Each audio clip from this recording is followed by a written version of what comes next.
Nagising nga ako ngayong umaga before pa rin mag 8 a.m. Di ako ngayon nakapag-jump rope kasi kahapon pagka-uwi namin ng bahay dahil parang ina-anxiety na naman ako, napag-desisyonan ko na mag-jump rope na lang. And naka 500 jumps din ako, total of 1,000. Kasi kaninang umaga ay naka 500 jump din ako bago ako umalis ng trabaho. Dahil na din naman ako nakapag-jump rope, ay nagtupi na lang ako ng mga damit namin. At nagsampay na din ako ng mga damit na natira.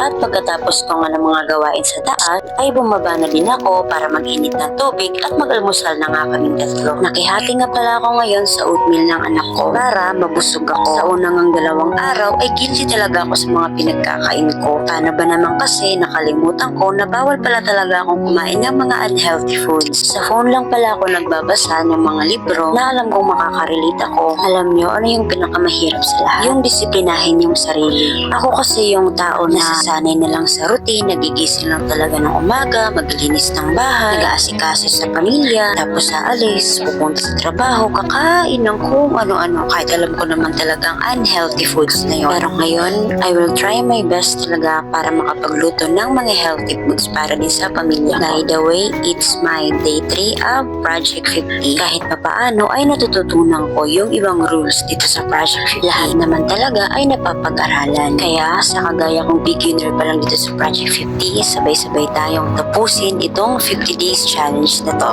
Bye!